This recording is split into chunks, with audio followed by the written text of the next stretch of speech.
This is Somewhere in the Skies with Ryan Sprague.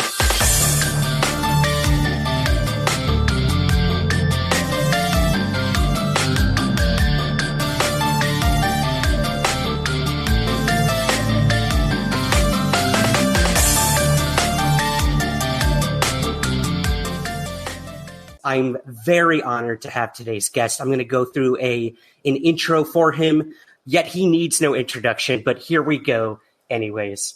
Jacques Vallée is an internet pioneer, computer scientist, venture capitalist, author, ufologist, and astronomer. He's written over 24 books on UFOs, and he was the inspiration for the French UFO researcher in Steven Spielberg's Close Encounters of the Third Kind movie. He has investigated reports of UFOs all over the world and has worked on related U.S. and French government UFO projects. He is currently working on a project to analyze UFO materials in highly credentialed laboratories and has recently come out with a new edition of his latest book, Trinity, the Best Kept Secret, which covers a UFO crash that occurred prior to the Roswell UFO crash. So I'm really excited to talk to him all about that incident, his new book, and everything UFOs. So let's not waste any more time. Let's bring him in. Jacques Vallée, welcome to Somewhere in the Skies. Good morning, Ryan, and good morning or good evening. I understand you're on the other side of the world. Yes. I'd like to speak with you. Thank you. And like I said, Jacques, this is a dream come true for me as both a podcaster and a UFO researcher. So I appreciate you taking the time to do this. We're going to cover a lot in the time that we do have with you here, Jacques. But I guess before we even get, to kind of the main focus of this conversation, which is the Trinity UFO crash, I'd love to know, what are you thinking and feeling in today's landscape of the UFO conversation? I mean, you've been doing this for a while, and we've seen a lot change in the past few years. Do you think we're headed in a good direction? What do you think of ufology in 2022? There are several questions in what I know. The main thing, if I had to describe really my feelings, is a feeling of relief and greatly humbled by what has happened with the official recognition of the phenomenon. This is something I've been lucky to live long enough to see this. Many of my mentors and friends over the years have not seen that, including Dr. Hynek or Aimé Michel and so on, who were hoping for the day when the government, especially the U.S. government, of course, would come out and recognize the reality of the problem as a social problem, but also as a scientific problem. So now, that day has come. And it is irreversible. It's irreversible because so many people have been waiting for that day, including so many witnesses who were ridiculed, were attacked, were in the press and everywhere. And now we have to recognize that these people were telling the truth. Now the question is, what is the truth? I mean, it's up to us now to expand the research, and it's again a humbling experience because we have a lot of data. We have a lot of data that's very complex, and we need to bring in people and train them very quickly to help us. So far, the work that has been done pretty much on a personal basis. I would say on not exactly on an amateurish basis, because a lot of resources have been brought into the study. But now we have to do it as a real science. The way Harvard University is doing it with Dr. Bigelow. Dr. Bigelow has deployed a project which is privately funded to analyze signals from near space that can teach us something about, what else is there that we haven't recognized before, including objects like Oumuamua that, has passed by the Earth a couple of years ago and was detected. And now his team has found that there were other cases like Oumuamua that could be studied. So that's a big breakthrough. It's a big step forward.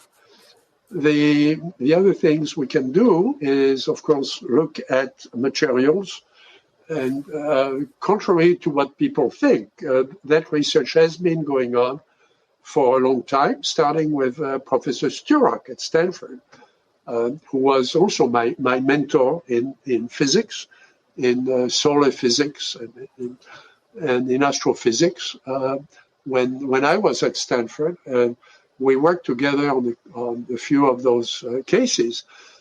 The Professor Sturak is still alive and active, but he has somewhat retired from that and has left with me a number of the samples he had collected, including the famous Ubatuba samples from Brazil.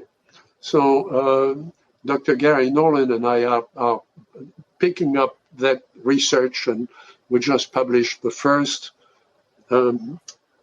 refereed article in a major scientific journal about the study of one case in the American Midwest. Yes, so what you're showing is Professor Nolan and I taking those samples to a very sophisticated instrument that he and his team has invented at Stanford. So what is nice there is that we have the instrument and we have the engineering team that has done the research and actually built the instrument. So we're in a very lucky, in a very fortunate situation, thanks to his work and the work of his team. In the instrument is an instrument designed for biology. So the benefit is that we can work with very, very small amounts of material. Somebody was showing me a sample they had that they would like analyzed by us. And I said, don't send me the sample, keep it. It's potentially a treasure, but we just need a few grams of material to do an isotope analysis. So, Jacques, in terms of this current work you're doing with Dr. Gary Nolan, what have been some of the most compelling findings with these materials that you both have looked at? Has anything really screamed to you that we're not dealing with something that was, manufactured here on Earth? Or what are we talking about with some of these, if you don't mind sharing? I think at the first level, the main thing that scientific analysis can do is validate the testimony of the human witnesses who bring this to us. Because if, a chemical, even a complex chemical, can be faked. People have done that. So there is always a hesitation, about what you can do with that. Mm-hmm.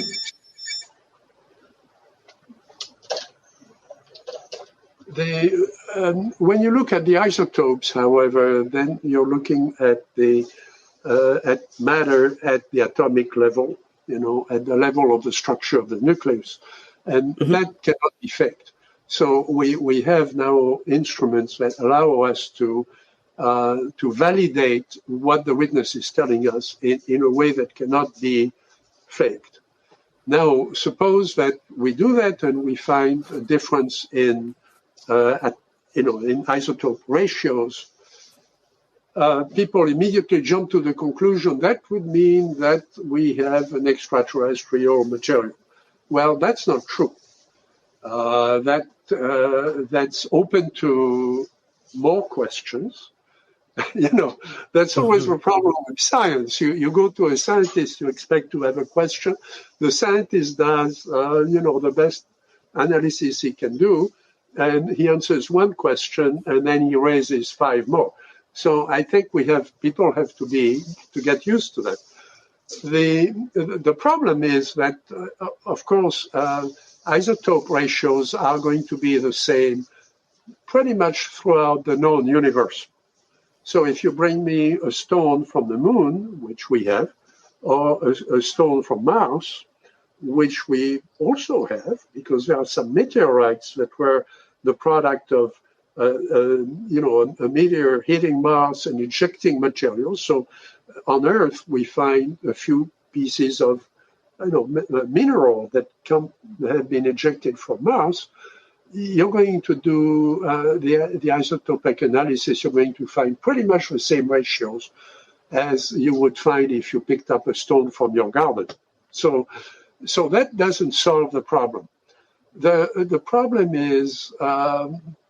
becomes interesting when you can see that the ratios have been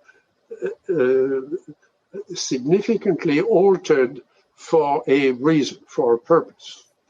Of course, here on Earth, we do that with uranium to make atomic bombs. So we started doing that on pretty much an industrial scale at the end of World War II. That's how the atomic bomb was created, and that's how, that nuclear physics has developed and nuclear energy and so on. So we know how to do that. It's extraordinarily expensive, and you would not expect to find a sample after a UFO case, in your field, if you're a farmer, that would show abnormal isotope ratios. So if that happens, it means that somebody has a very advanced technology that they have mastered that produces altered isotope ratios for a reason, for a purpose. That's a technical or a scientific reason. So that would be very interesting. That would be a breakthrough. Now, we thought we had gotten close to that with the Ubatuba, Brazil case. There is some question about that, and we have a number of samples yet to be analyzed, and that's part of our research program. Other teams have also done analysis, and they replicated the analysis by Dr. Sturak, and we expect to do that as well. The other cases, the case we published, there was, is a case that happened in the Midwest near Omaha, Nebraska, on the Iowa side of Nebraska, on the other side of the river. And we found a strange combination of things that the sample resembles steel, and we know it couldn't be a hoax for a number of reasons. The great thing about that case is that we know the names of all the witnesses. The police was there within 30 minutes. The fireman was there within 30 minutes. We have the Polaroid photographs taken by the police. We have the testimony of the fireman, and we know the names of there's about a dozen witnesses scattered over an area of about 10 square miles. And we know where they were, and we know what they saw. They saw an object in the sky with rotating lights that went away, and they found a mass of molten steel that essentially was dripping down a levee in a park outside Omaha. There is no explanation for that. This was in the middle of December. The temperature was below zero.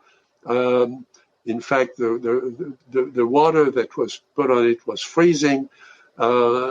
Instantly, there was no explanation for how you could do that as a hoax. So everything about the case is known and confirms what the witnesses have been telling the police and the fire department. Now, that's an extraordinarily well-documented case. In much of ufology, you find stories that somebody saw something but cannot tell the name of the witness, and that isn't clear about the date, and it may or may not have, including Roswell. I mean, Roswell, look how long it took for, the names of the real witnesses to come out, and there's still some discrepancy. And nobody was there at the site at the time of Roswell. The site was discovered later on. So, weeks later, yeah. So here we wanted to start with a case where we could document completely the human testimony and the material. There is no way to bring, half a ton of molten steel to a place like this on a beautiful evening in Nebraska, with a truck. I mean, or drop it from an airplane. That's not. So the composition is relatively normal from a chemical point of view. It's not exactly the kind of steel that you'd expect, in industry, but it has the same general composition of steel, and the isotope ratios are normal. So that paper took 4 years to develop. I mean, the analysis itself, we redid several times on several machines, okay, including the machine that you've seen, invented by Dr. Nolan's team at Stanford. So we're pretty sure of the ratios we've published. In fact, we're very sure, having done it on different instruments. And we answered a number of questions from the metallurgists who surveyed the paper and, approved the paper. It's published in the leading journal of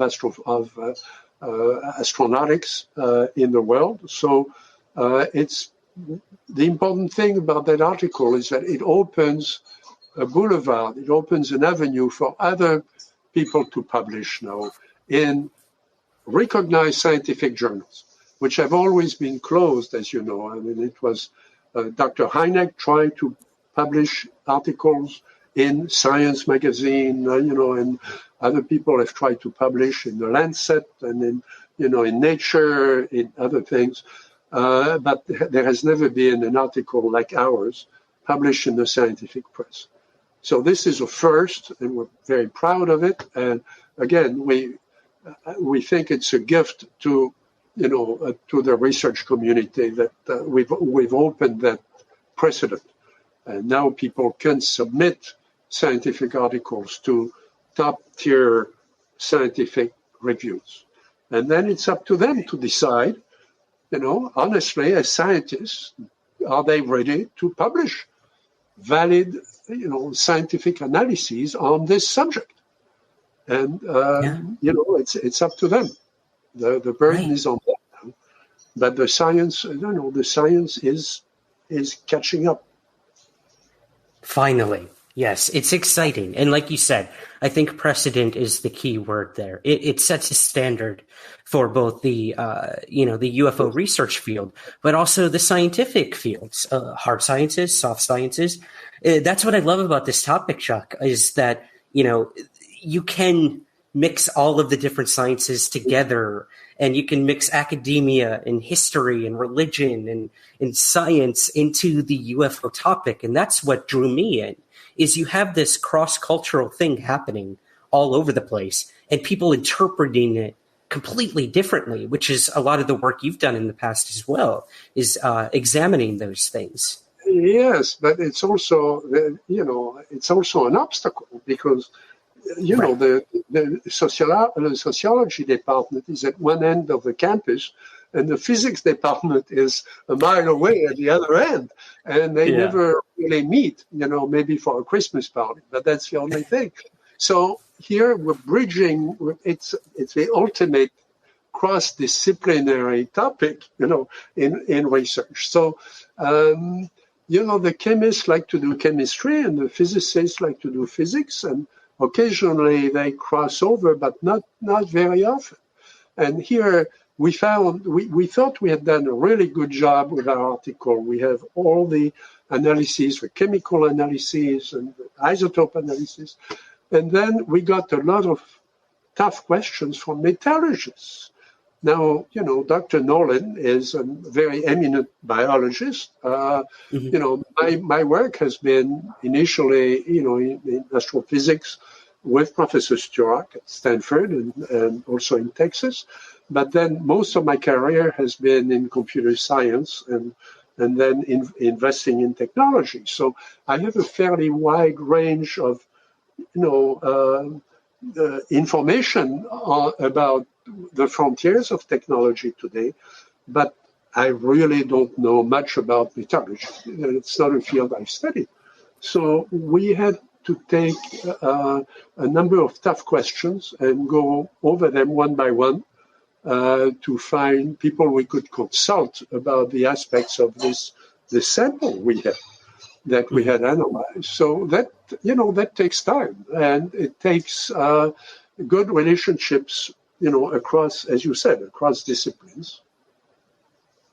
Yeah, absolutely. And I think, again, we're going to see all different types of scientists and whatnot start to bridge those gaps, which is really exciting. It really is. And that kind of, Jacques, traces to another topic I really wanted to talk to you about when it comes to materials and, craft in general. And that is the Trinity UFO case. Now, for those of our viewers, our listeners who aren't familiar with this case, would you mind giving us kind of the overview of Trinity, what it is, how you got personally involved with the case?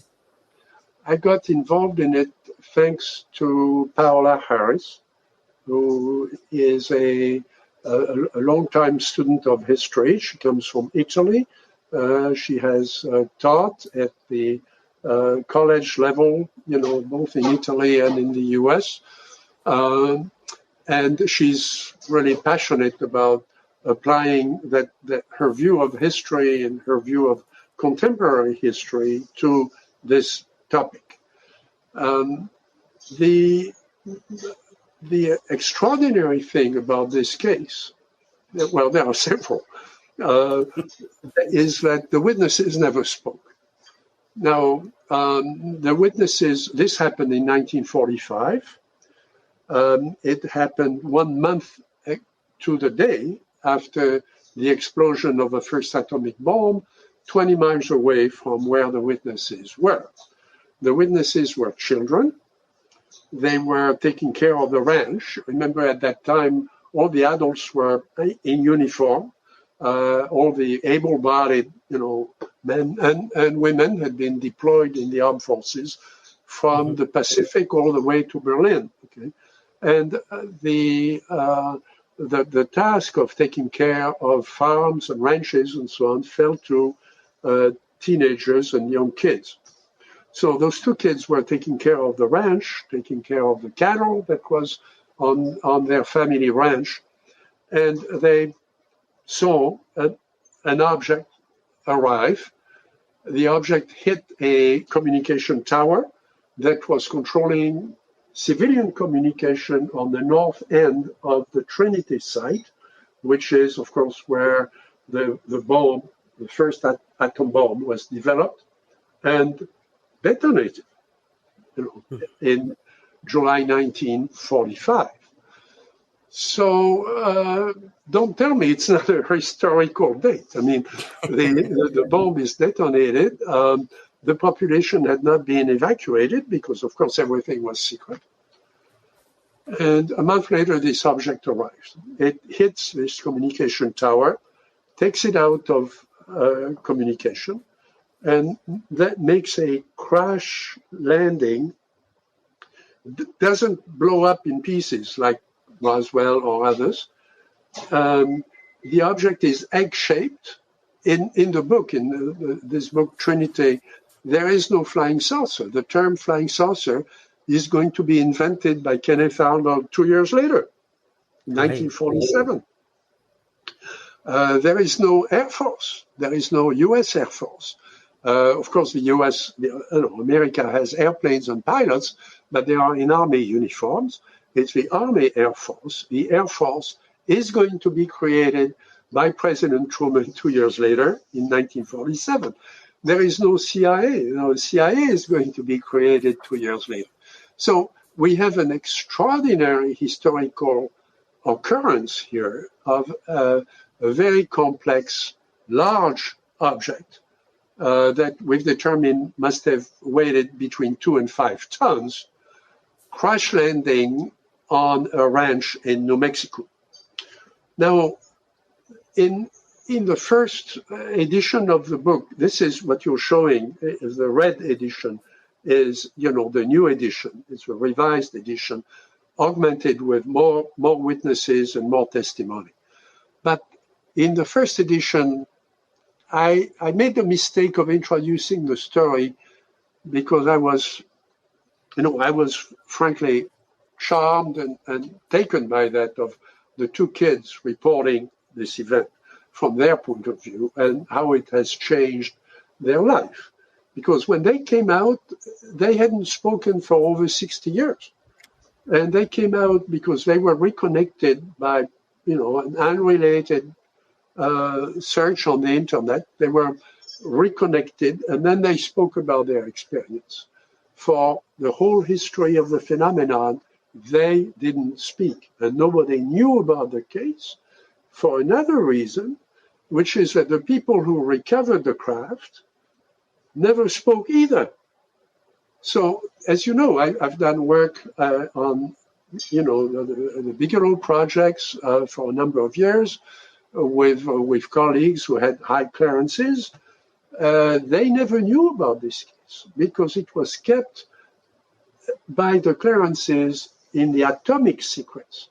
And we know that from other cases, from other things that I describe in the book, that the classification system was not secret, top secret, SAP, and all that we know from the Pentagon type of classification, which is most of the classification in the United States, but by the atomic secrets that are R, P, and Q classifications that relate to the atom bomb.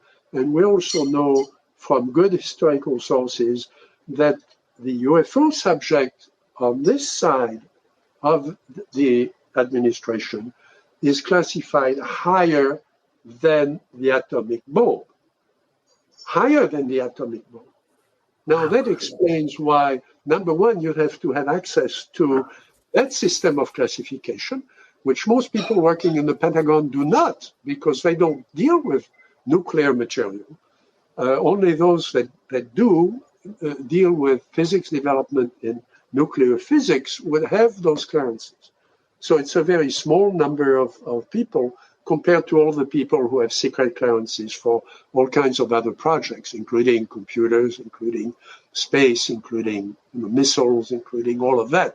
That has nothing to do with atomic or nuclear secrets. So that's why the case, when the case came out, most of my colleagues in ufology and most of Paola's, colleagues said, "You must have made this up. You've invented this case. This is not real. Talk to us about Roswell. I mean, Roswell is real, but this case you just made up out of thin air." Well, I think now people have realized with the weight of data that we've brought. So in this new version of the book, I've corrected that mistake. The first witness was a very senior bomber pilot.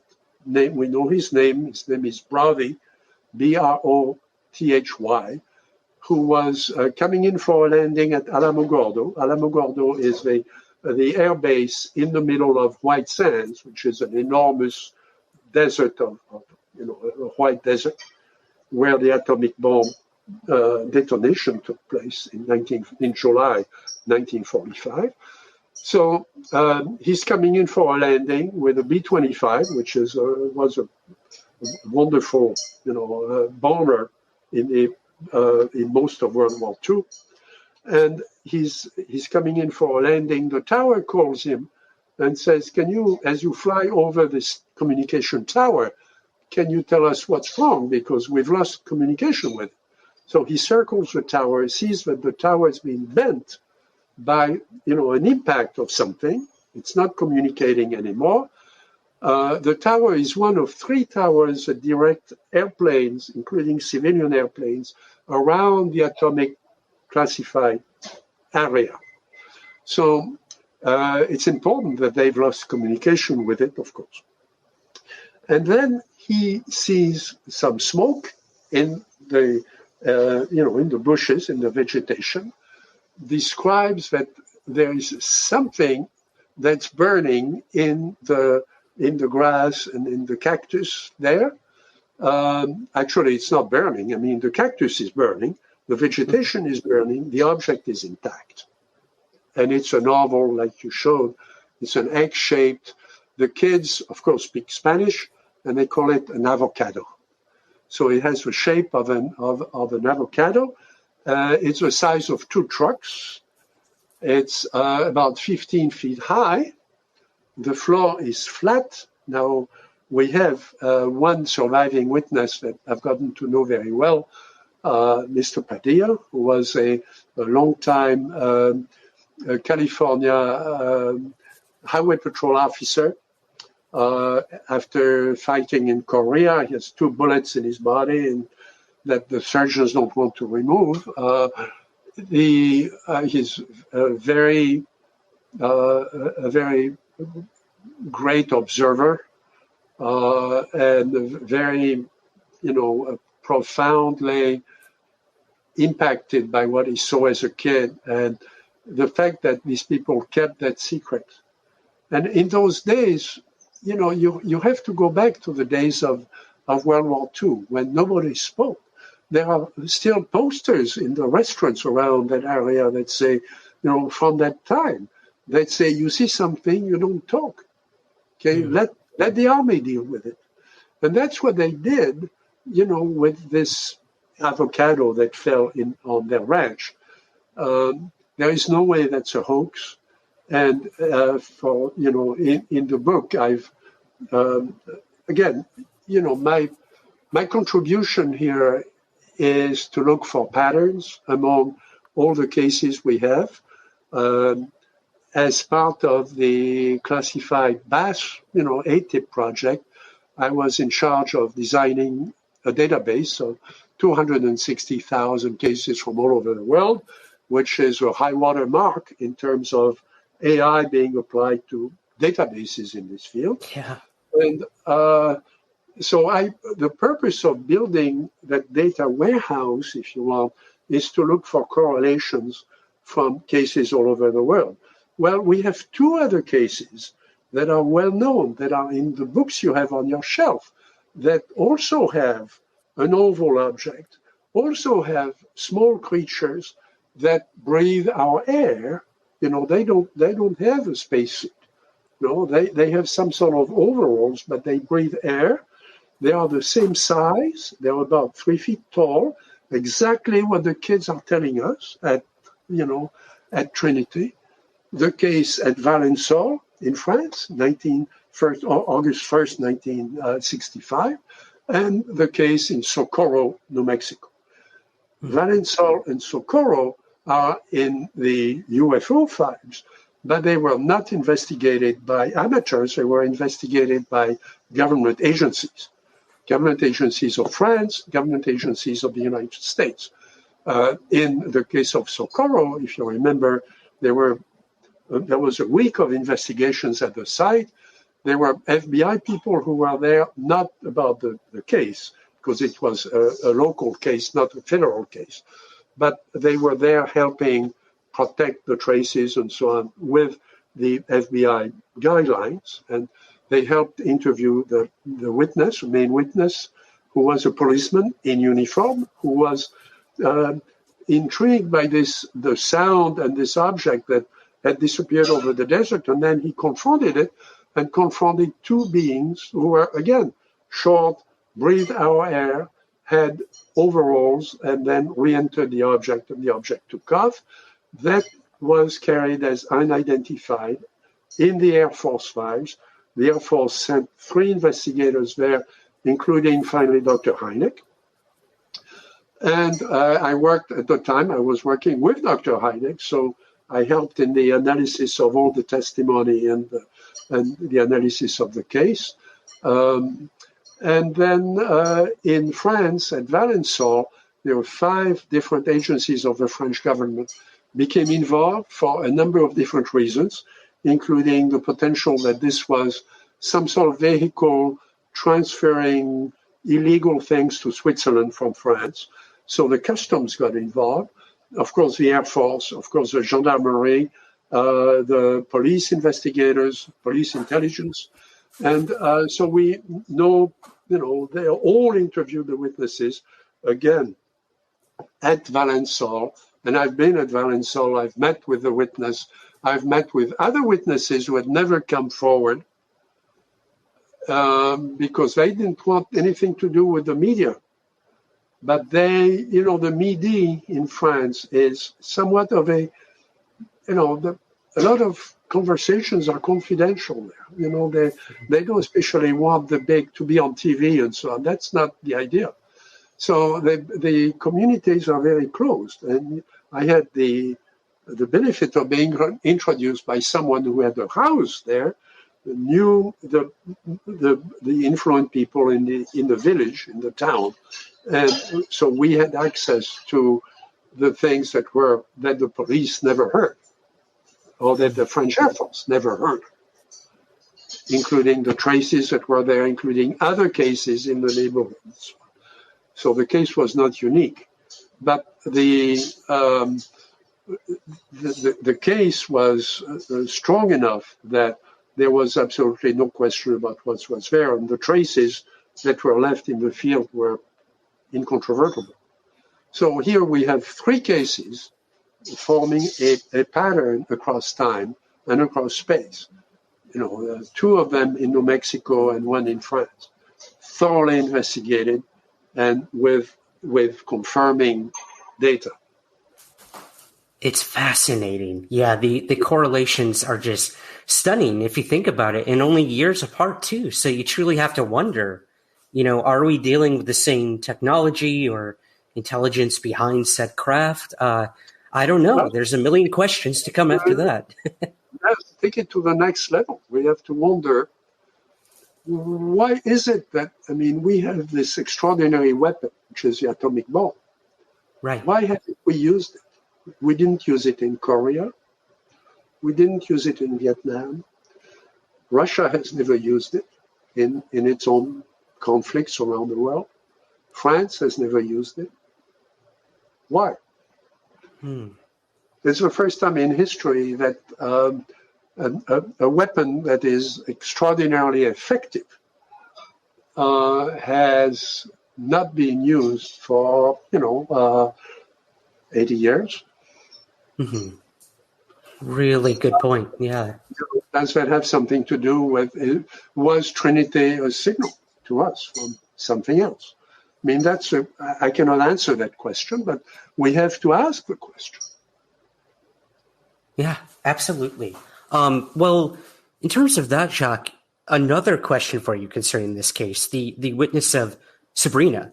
I found the interviews in the book fascinating that Paula conducted with her, especially when it came to the materials. When I read that, these materials that were supposedly taken from the site by one of the witnesses acted just like what we heard the testimony in Roswell, these memory metals, as it were. That really blew me away. Again, this was years prior to Roswell. So you have to wonder, again, are we dealing with some of the same technology or whoever manufactured these craft? What are your thoughts on this memory metal being found at both sites? Well, Sabrina is a treasure. Paola, had heard that there was, from Mr. Padilla, that other family members had been around afterwards. She's not a witness to the initial crash, the crash landing, but she was there during the following years when a lot of things were still recoverable from the site. And the local people came up with things that, they were very curious about, including a number of things, not just the memory metal, but also strange fibers that glowed. Now, if you remember, there are those fibers are described in other places. Colonel Corso, who was interviewed also by Paola Harris, who published a book of her interviews with Colonel Corso, especially her interviews in Italy, where he was free to talk. I mean, he was somewhat cautious in the U.S. because he had been told that there were some things he shouldn't talk about. And, he sort of followed that, that recommendation. But when he was in Europe, he felt free to talk about more of the details of what he had seen. So Paola's book is very important in that regard. And I met with Colonel Corso, under the auspices of the Bigelow Project in Las Vegas. We had 2 days. We brought him to Las Vegas to talk to the group, to the Scientific Advisory Board for 2 days. And I had private conversations with him because he wanted to talk about things that related to France and things related to physics that were not part of the major conversations. And I asked him, he was talking about those fibers as fiber optics. And I had a little argument with him. I said, fiber optics doesn't work like that. I mean, fiber optics doesn't glow, along the length of the fiber. You put a light at one end, very carefully, at a particular frequency. It comes out, 100 kilometers later in your computer, okay? But it doesn't glow in between. And those fibers that he was describing were glowing in different colors all along their length, okay? And those were fibers that he had been given by the Pentagon, not by a witness somewhere in the field, but by the Pentagon after a number of recoveries of UFOs. By now we know that. I mean, it's not a secret anymore. I mean, everybody knows. Right. So he was given a box of different things that he gave to different labs. And we have a pretty good idea of who would have been given that material. The labs were not told that it came from a UFO. I think they were smart enough to guess that once they put it under a microscope, they could tell that technology was way ahead of what they had, even with IBM, even at Mattel, even at Lockheed. But the fiber is, and as you know, we found one more witness, which is the new witness that's in the red book, in the new edition, in the red edition of Trinity, who came in much later and did not know about the UFO itself. And because by then nobody, that had passed, and the people who knew about it wouldn't talk. But he knew about the fibers. We had that conversation that again confirms the succeeding events.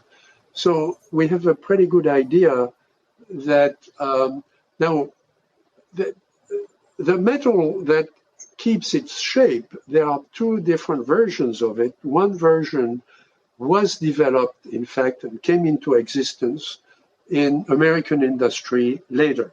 So I've always been, a little bit skeptical about Roswell, because at the time of Roswell, there had been experiments in various laboratories about memory metal. Metal that you can bend, or you can shuffle, and it will get back to its flat state. That at least the principle was known by 1947. I don't know whether it had been actually manufactured, developed in the lab in quantity, but certainly the principle had been formulated. 1945, it's hard to, and that's again one of the benefits of this case, of the Trinity case, is that it puts us 2 years before all of that. Before flying saucers, before Kenneth Arnold, before the CIA, before all of that, before the Air Force. So what was that shape-keeping material doing in the middle of a ranch, in New Mexico, miles from the nearest town? How did it get there, and why was it there? The fibers, again, are very interesting. And then Sabrina described to us a number of other things, like, metallic plates, long plates of, 12 or 18 inches long that have very, very interesting properties. And her grandfather was playing with those. She also said some really interesting things about the fibers, that she said, if anybody finds those fibers, don't play with them. Be careful when you play with them, because they will tickle and hurt your fingers. Well, why would they tickle and hurt your fingers? She said that she played with it as a little girl because she was fascinated with all the colors. I mean, she was in a room with no electricity, and the kids had been decorating Christmas trees with the fibers they found after the impact of the object on the tower. One panel blew up, and it blew up in the form of all those fibers, and they found heaps of fibers on the ground. So they kept it, and it glowed in the dark, so they put it on Christmas trees. That's what you do when you find, a crashed UFO. You take the material, you use it on your Christmas tree. Wow. That story is just completely, it catches you by surprise at so many different levels, including some levels about the history of the end of the war that kept me crying. For a while I couldn't talk about that aspect of it, of what happened to the bomb, when it was in Japan. I couldn't talk about it without crying. And I know other people who, went through the same experience, because what I learned about their history of the end of World War II was devastating. And it's not a history we're teaching in school. Right.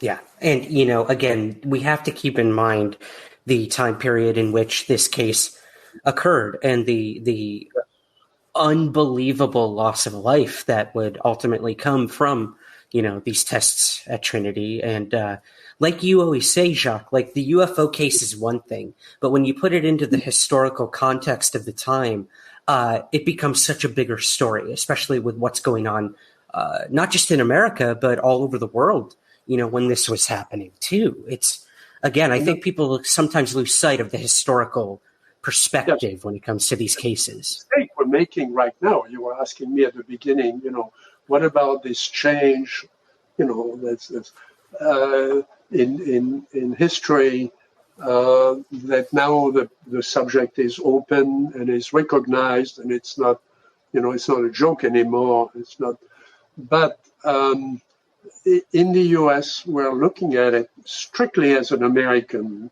phenomenon, the Nimitz, so on. Mm-hmm. Well, it isn't an American phenomenon. The landmass that's occupied by Americans is 1.7% of the planet. Well, what about the other 98.3% of the planet? What happens there? I'm going next week. I'm going to France. There is a meeting of the French Space Agency group that has been studying UFOs officially for the last 30 years, actually 40 years, and has its own files and so on. There will be 6 countries represented there, there are just two Americans. Me, if you count me as an American, which I am, and a man who has studied with Dr. Haynes, the pilot reports from all over the world. Again, not just America, but all over the world. In fact, the database was started in France and continued with Dr. Haynes at NASA. So, but, what about all those other countries? I mean, Italy will be there, Spain will be there, Norway will be there, the UK will be there, Germany will be there, making presentations on this topic. And in the United States, where is it? You open your TV and they keep running the same pictures, and the same pictures of the hearings where there were two, responsible agency, leaders. But all they knew were about 200 American cases, and that recent American cases. There was no mention of history, and no mention of what those other countries have in their files, that they keep in their files because they don't want to be ridiculed by the New York Times. So they say, if this was real, then the Americans would be all over this. It would be open. We could do research. We could share our information with the Americans. But the Americans are not coming here to ask what information we have. And the subject has been dead in America, forever. I mean, the Air Force did a commendable job of releasing their files. I think the Air Force, contrary to what people, think and say, as you know, I met the officers with Dr. Hynek, the officers in charge of Blue Book. They were trying to do a good job. And the data, a big part of the data is real and is valuable, is scientifically valuable. And, how many scientists have looked at it? You can count them on the fingers of this hand. American scientists. Right. So come on. Greetings, everyone. Ryan Sprague here, host of Somewhere in the Skies. For over 7 years and more than 400 episodes, the Somewhere in the Skies podcast has always been free to listen to, but it's not free to create.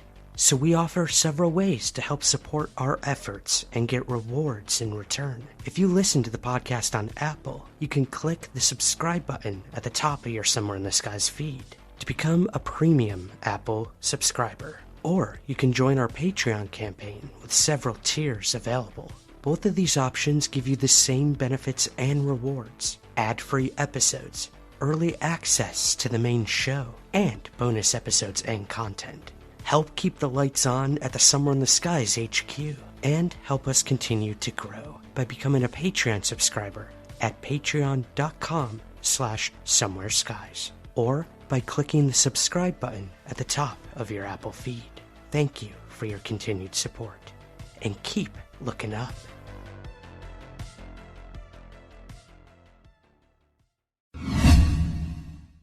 Yeah, it does speak to the frustration I think a lot of people have with how, cagey the United States is when it comes to this. There seems to be a weird intelligence game going on when it comes to how transparent they're willing to be with the public and with other countries. Because, again, if these things are crashing in the United States and all over the world, you do truly have to wonder how much information does that nation want to share with another nation of what they might possess. It's a question we'll be asking forever. Of course, we as scientists we like crash cases because we get material from them. Right. But we also get material from cases that are just landings and not crashes. I mean, in Socorro, it didn't crash. Socorro is extraordinary, and in this book, I've brought back some details about Socorro that have never been published because some of the testimony remained private. I mean, it wasn't secret. It wasn't covered by any secrecy. It was just private, and it was recorded, and it went into a file. I happen to have the file because I worked with Dr. Hynek, and I was fascinated with the case. We brought together a team from people at the University of Chicago, people at Northwestern University, to look at all the data from Socorro that Dr. Hynek brought back. And, it's a case that just we keep learning new things about it as we go along, and that's in the book. So those cases, Valençol, of course, is not a crash, it's a controlled landing, and Socorro is a controlled landing. By the way, when you go to the site, which I've gone several times, and I've gone there with Paul Hynek, Dr. Paul Hynek, who is the son of Professor Hynek, and I had the pleasure of taking him to the site of the Socorro landing. The site is completely torn up by little creeks. It's a part of the desert that it's on the side of the hill with big stones and everything else. It's the last place where you would land a prototype of something and so on. It turns out that there was an analysis from the traces. The traces were very well preserved. And from the analysis of the traces and their geometry, you can reconstruct what that landing gear was like. Mm-hmm. That landing gear has geometric properties that we could have used on the moon. If you have to land on a place that's uneven. Now, you remember when they landed the first time on the moon, they almost ran out of power. Mm-hmm. Just a few minutes, because they were looking for a flat place to land. Well, the thing that landed at Socorro, which was estimated at weighing several tons, and we still don't understand what the propulsion was, landed on completely uneven terrain, and the pilots didn't care. They knew they could land level. They trusted their landing gear completely, and it was, a complex landing gear was a complex machine by itself. And then the skeptics say, it must have been a balloon. Well, go there and tell me if you can. You couldn't even land a balloon there. Yeah. So, a balloon would look for a flat area. It wouldn't land in the middle of a bunch of boulders. So, I've learned so much in analyzing those cases. The case in Argentina that you started talking about is extraordinary. Yes. Because it's extraordinary to me because, and maybe, there are not many cases in the UFO archives where the witness has been followed throughout his life. Mm-hmm. Not just that. So, something happens, you go there, you meet a witness, you document, what he does and his family and so on. And then you interview him about what he saw, and then you go home and, you publish an article about it if it's interesting. But very rarely do people say, have you seen something like that before? Or what were you doing, the week previous to your sighting? What happened to you after your experience? Did you have strange dreams? Did it change your life in some way? And so on. People don't ask those kinds of questions, or very rarely. Well, that's not the way to do an investigation. You need to know something about the impact on, So here is Juan Perez. The picture where I always cringe when I see that picture of me in my white shirt, in Argentina, back in the 60s, with Juan. Juan was 15 at the time. That was just 2 years after his sighting. Well, now is past 50, and we were reconnected by the people who made the movie. They wanted to come and interview me in San Francisco, because they knew I had been there. I've published the case in my books. And I told them, look, why don't, instead of the cost of coming to San Francisco with a team, why don't I fly to Argentina and you let me, let's re-interview him at the site, because, he remembered me, he remembered the interview we had, he remembered the big lunch we had with his neighbors, with the investigators, with his family. His family was wonderful. His mother, was Indian, and she had stories to tell that she didn't tell at the time. At the time, she stayed in the kitchen, preparing the meal for us. We spoke to her. My wife was with me. My wife, whom I lost over 10 years ago, but my wife was a psychologist, was a child psychologist. So it was wonderful to have her with me, in interviews that involved children.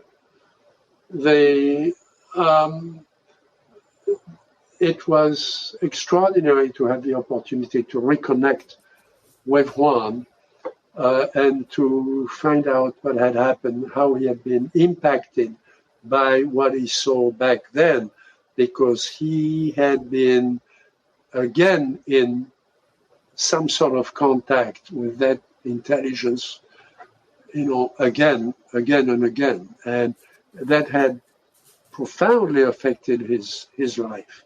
And I'm very proud of what we did, with the team from the movie, in reassuring him about what he had seen, about the fact that many other people had that, very, very powerful, life-changing experience. And I think we helped him, reconnect with his life, frankly. Yeah. And, you see that in the movie, and to me, that's the most, impactful and profound part of the experience. Was I spent 6 months after they agreed to bring me back to Argentina. I used to be fluent in Spanish when I was a kid. I learned Spanish. I love the Spanish language. When I was 15, I was fluent in Spanish. I'm not anymore. So I wanted to be able to speak with Juan again, one-on-one, without an interpreter. And so I spent 6 months relearning enough Spanish here in San Francisco to be able to just be alone with him and explore his recollections, the recollections of the time when we were together, as when he was a kid, and then his recollections of, what his life has been since then and how it had impacted him. Because I trusted the interpreters we had with us, of course, and including the man who made the movie, who is very, very attentive to the human side of all this. But I just wanted us to be alone together. And we did that. And to me, it was, it was probably the high point of being back at the site. And it's amazing. Yeah, Jacques. I mean, I have to thank you for doing that, because I think the witness or the observer in these cases often get overlooked by, everyone wants data. Obviously, that makes perfect sense, and we want documents, but we would be nothing without the witnesses to these experiences. They ultimately become a part of the data. Their testimony is vital in trying to craft a case and investigate it. And with someone like Juan, I mean, it's so obvious how much this impacted his life and made him he felt alone. He felt like he had no one to turn to. And I really respect that you were willing to, again, relearn his language, go there, speak to him in his native language to show him how much you actually care about this case and what this has done to him. It's it's a powerful film, and it's a powerful investigation. Nuances, and to be there to read the emotions. And I mean, you can see him crying on one of the photographs you show.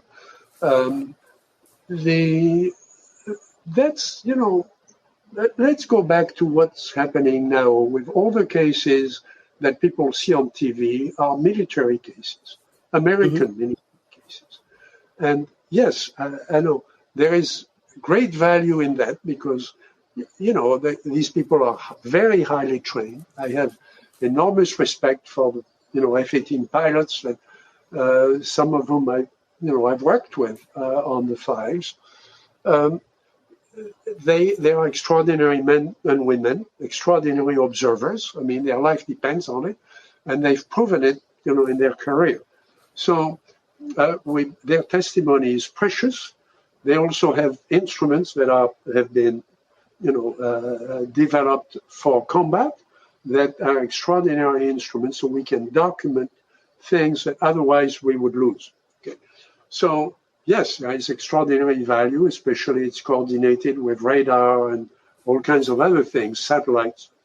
So we have a wealth of data. But, a little kid on the farm is a formidable noticing instrument.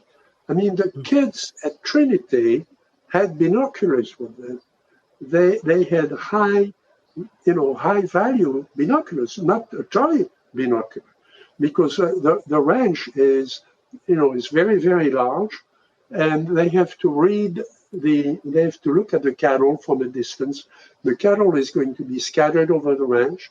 They have to count the cattle, and they have to get a precise count because there could be a stray animal from another ranch.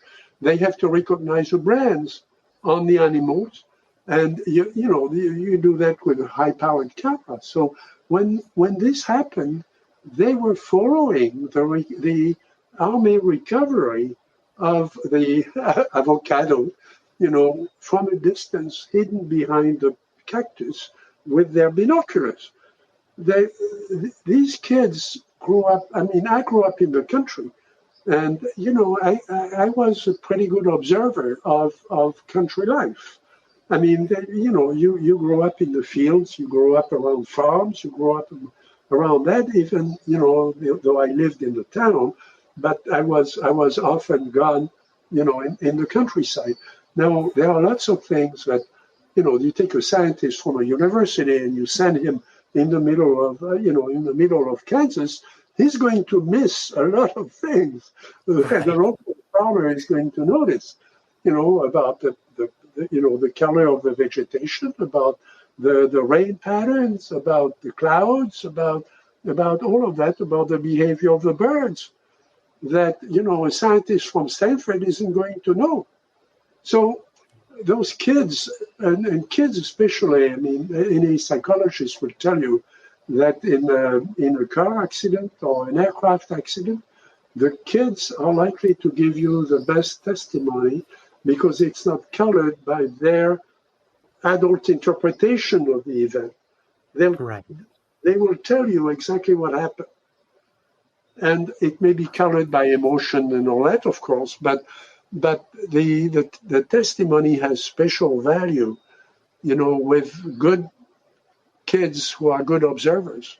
And that's what we have at Trinity, and that's what we have in so many other cases, and that's what we had with Juan in Argentina. When you see him later in life, in his 50s with his dogs, and with his the animals around him, he at that time he lived alone before he got reconnected with the tribe.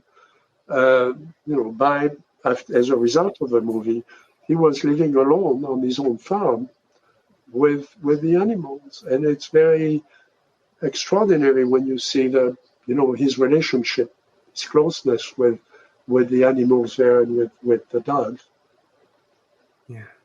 Yeah, and it's that we've been missing. Right. Exactly, Jacques. And, the fact that he found his tribe finally, found his people, I think is rewarding enough, even though he may never truly know what it was he encountered. The fact that Alan Stevelman, the filmmaker, and yourself put so much care into just trying to find this guy closure is rewarding enough. And I think it was for viewers of the documentary. And I hope it was for you as an investigator on this case as well, knowing how much you actually helped this individual. No way that either that case in Argentina or the case in Trinity wouldn't change me, in fairly profound ways.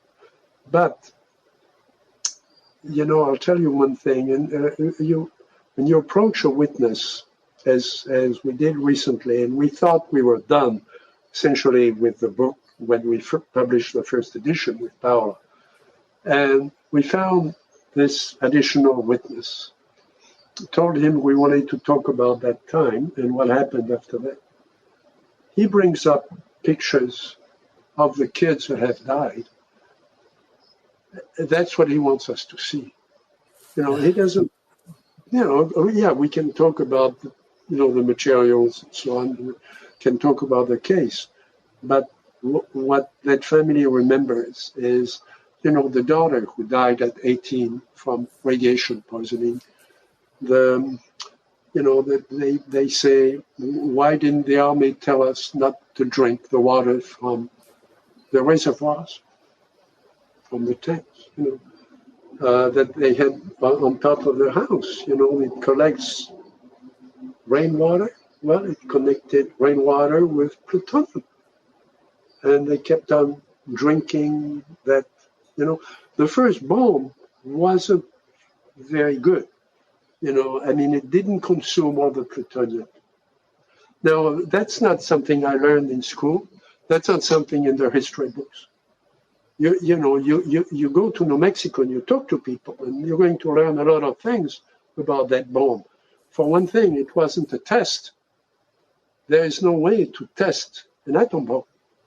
A test in physics is you take a little crucible and you put something in it and you drop some chemical and you observe the reaction. And if the reaction is what you think, you can take a patent on the process, and then you will sell it to an industrial firm that will do it in big quantities and so on. And that's what the physics test is for.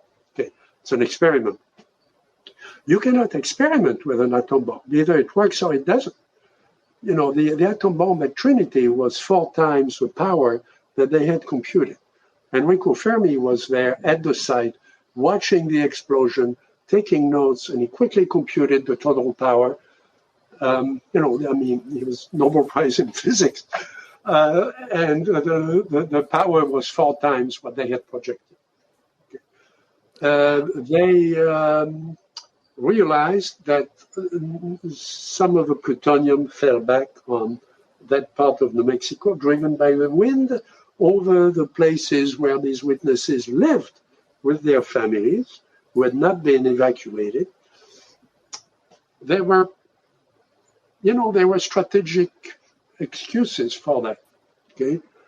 But there was no strategic excuse once the bomb was unveiled, when the bomb had blown up, for not telling the people, look, kill the cows, don't sell them, don't put them on the market. We'll buy your cows and you'll kill them and bury them. They describe the cows, what happened to those animals, when they, all that is in the book. It's not just a book about UFOs, it's a book about human history. To the credit of the army, they never blew up another atom bomb in New Mexico. That everything was moved to the Nevada test site where there was nobody and they could control, a very, very large area. But the other thing was the fact that the kids grew up in that environment, and the kids died when they were teenagers. Entire families lost all their kids, and the people who survived couldn't have kids of their own. And that whole part of the history isn't told anywhere. What happened in Japan, I found in recent history books written from a Japanese perspective that just changed the history completely. Now, the archives were under wraps for 50 years, not because of secret necessarily, but because the archives were scattered everywhere, and it took time for the documentation to be put together in one place, or in just a few places where historians could have access to it and could start doing their research. So 50 years after Trinity, there were books that started coming out based on the real archives. And now we can know the real history. The real history is not what I learned in physics, and it's not what I learned in history. The American army didn't want to use the atom bomb in Japan. General Eisenhower, General Marshall went to the White House to talk to Harry Truman, telling him that it would be terrible to use a bomb. I mean, by then they knew, what the bomb could do. They knew it was proven. And they said we should not start using it in war, because if we do, we know the Soviet Union is close. I mean, they are just as good in physics as we are. We know Germany is close, that those secrets are going to come out. Other countries will have the bomb in a few years, the same bomb we do. And then, we'll lose control of history. Yeah. And they wanted to go on with a conventional war in Japan. Another thing that's not in the history books is that the Pentagon had ordered 500,000 Purple Heart decorations. The Purple Heart in the American Army is a decoration you present to the widow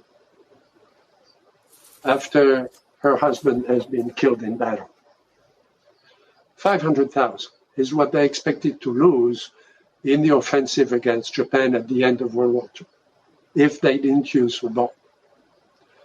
Harry Truman, a small-scale businessman from Kansas, a good politician, but, he was essentially a businessman from Kansas, but alone made the decision to use the bomb. He said, I cannot sacrifice, 500,000 American kids when I have a way to stop the war. But he did that over the request of the American army. Now, you're not going to find that. People in France wouldn't believe that. They believe the Americans were a bunch of cowboys who wanted to use the bomb everywhere. But that's not true. The bomb at Trinity made a lot of damage because they realized it was blown up at ground level. You have the pictures of that tower that I put in the book. Okay, there's a tower that's about 20 feet high, and there's a bomb on top. And the bomb blew up, and I've gone there. I've gone to the Trinity site with Paola. The bomb blew up at ground level, and a lot of the devastation that you can still see in New Mexico. The stunted growth of the vegetation and so on is still there. There is no big cactus in that area within miles and miles of the Trinity site. So that bomb did a lot of damage that you didn't need in war. You don't need the radioactivity. The radioactivity is going to kill a lot of people, but basically what you want is the heat and the force of the wind is going to destroy any structure. Okay, that's the purpose. The purpose isn't necessarily to, expose people to atomic radiation, which is something I hadn't, I knew, but I really hadn't thought deeply about it. The bomb that they dropped on Hiroshima had been readjusted to blow up 2,000 feet high to minimize the radioactivity at Hiroshima. I don't think the Japanese know that. The same thing, at Nagasaki. What they wanted was a physical destruction of the town and all the military structures, especially at Nagasaki. Hiroshima wasn't much of a military site, but they had a choice of about a dozen targets, and they made the decision, actually, when the bombers were already in the air, based on the weather, because they wanted to be able to document the effect. So they wanted a clear sky over the target. So the target of choice was Hiroshima, because the weather was clear over Hiroshima.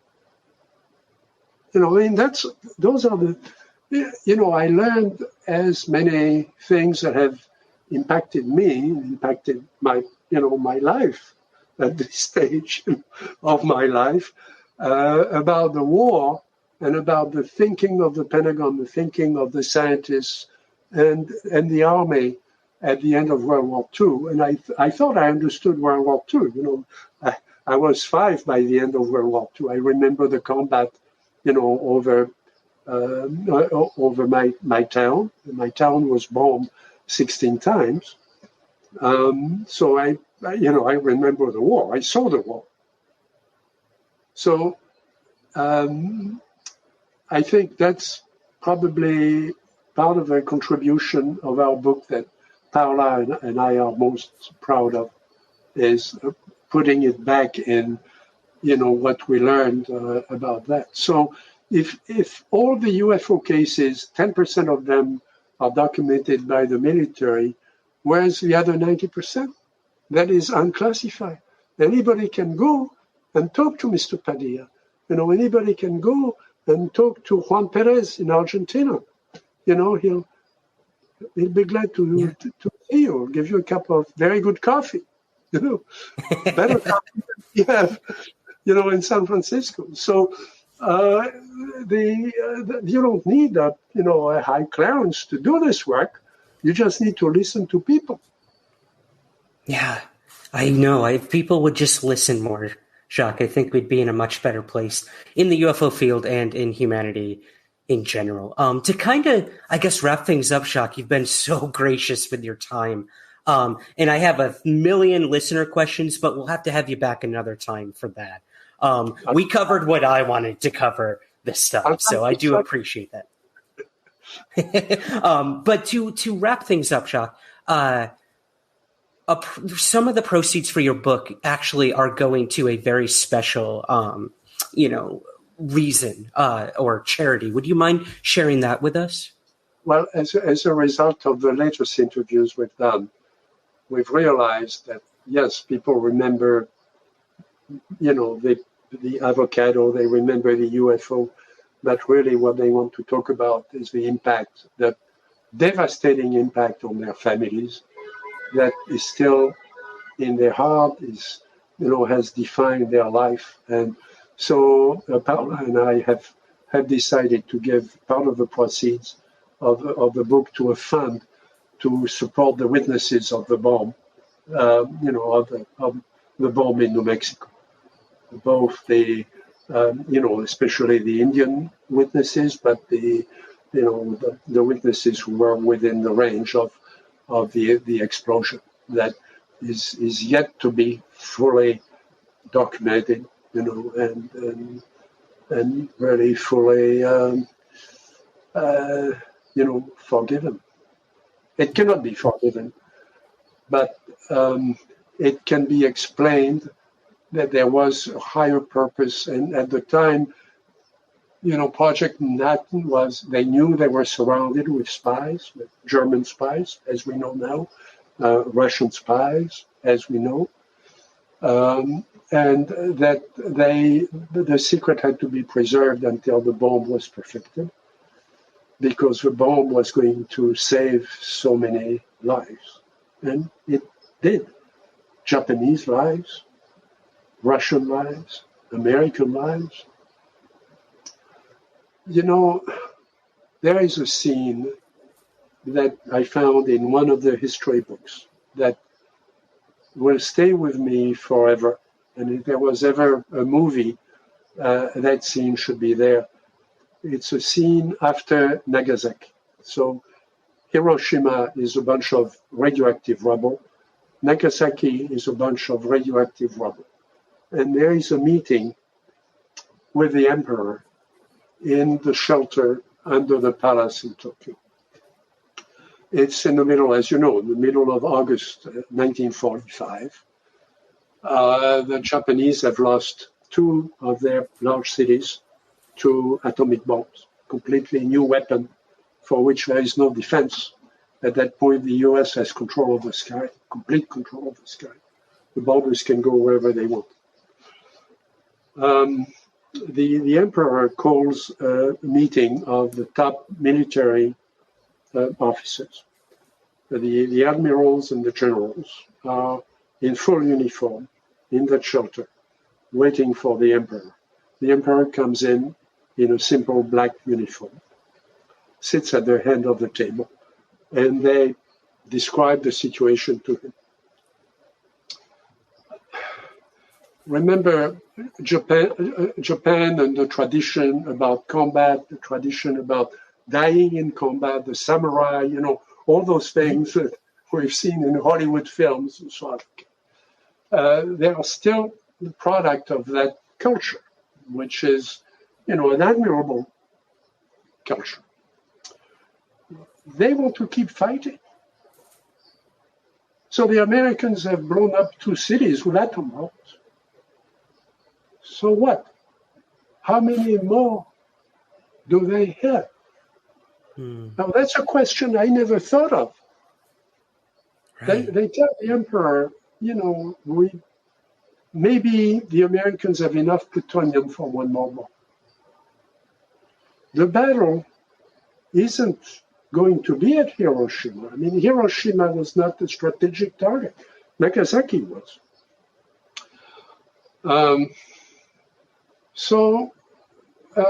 Suppose I have 1 more bomb. Okay. The battle is going to be in the north of Japan. That's where the Japanese army has been building fortifications like the Germans did in France, in Normandy. And I know, I've seen those fortifications right after the war. They were extraordinary, with guns everywhere, big guns. And we know what happened at the landing in Normandy. The Japanese have built the same thing in the north of Japan because they expect an attack by the Russians from the north of Japan, far away from Hiroshima and Nagasaki. They've massed 1 million men in uniform, are waiting for the Russians. Stalin has modernized his army with American tanks, American jeeps, American cannons that we gave him after, the victory in Berlin. The Russian army is done with Germany, and there's nothing left in Germany but rubble.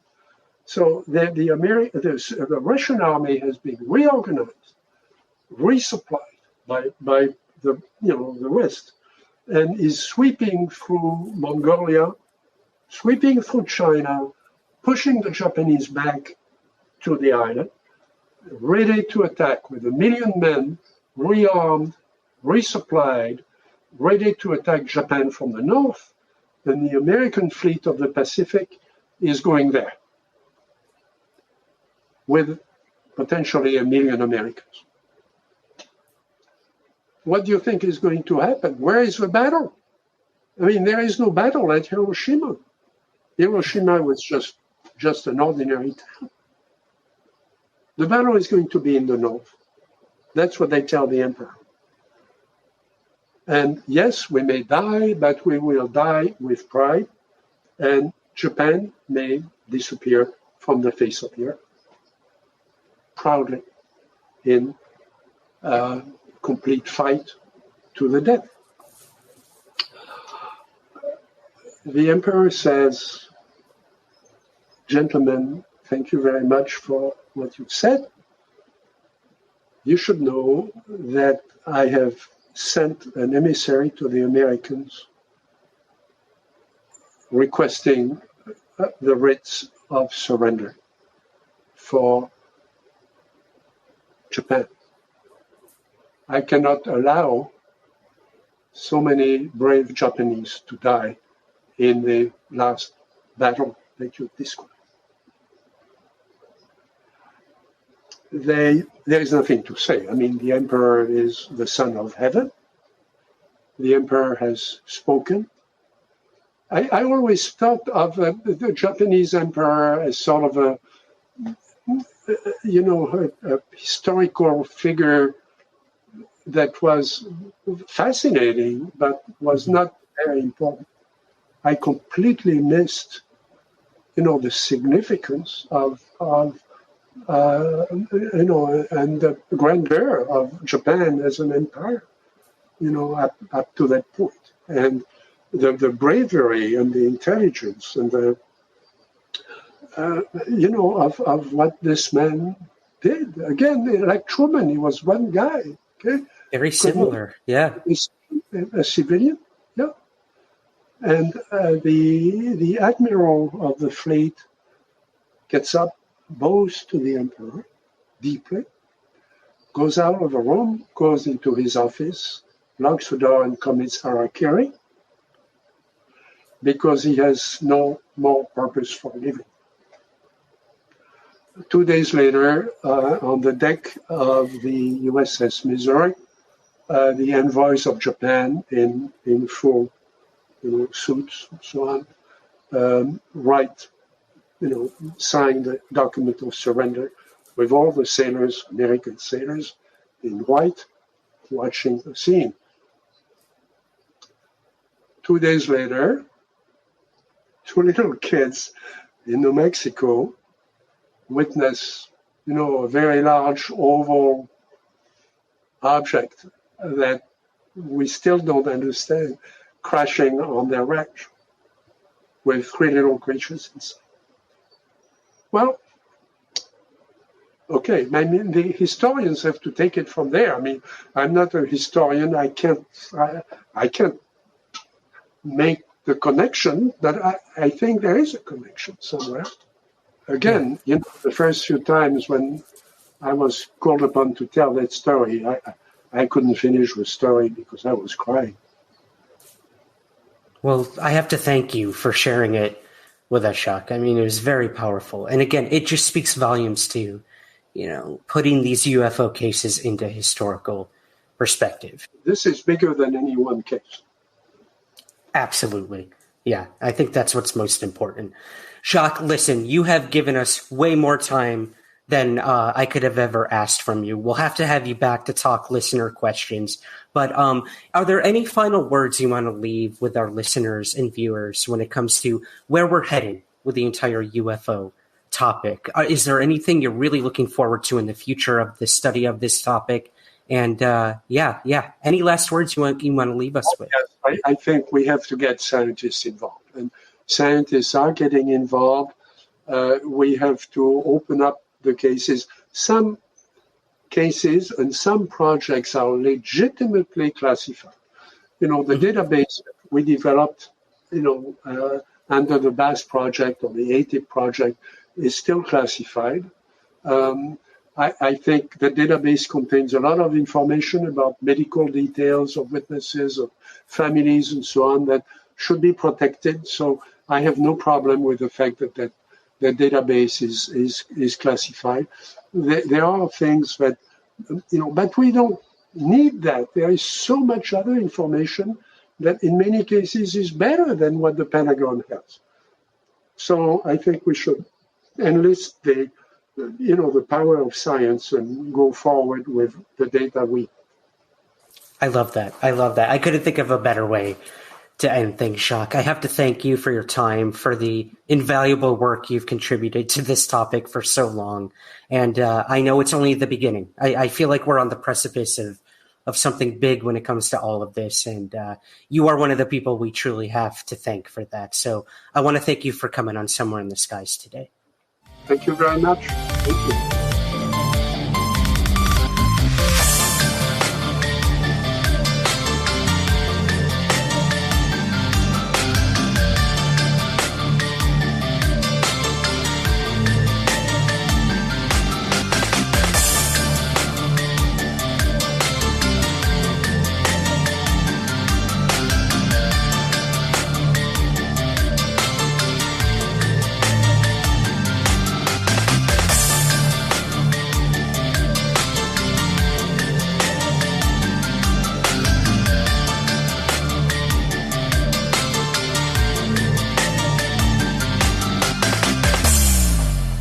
The Somewhere in the Skies podcast is part of the Lionsgate Sound Network. Please take a moment to rate and review the show on Apple Podcasts, Spotify, or wherever possible. Thank you for listening. I'm Ryan Sprague. And I'm Andrew Sanford. And we love pro wrestling. It's the best. Headlocks, elbow drops, scathing promos, and chair shots. We just can't get enough of it. So we started a podcast. You can join Ryan and me as we dig into the ins and outs of pro wrestling like the rabid fans we are. We've got interviews, previews, predictions, news, and so much more.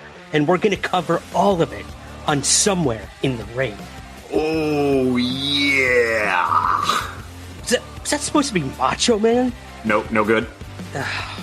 We'll work on it. Join us every Wednesday, wherever you get your podcasts, for all new episodes. And we'll see you somewhere in the ring. Somewhere in the Ring is part of the E1 Podcast Network.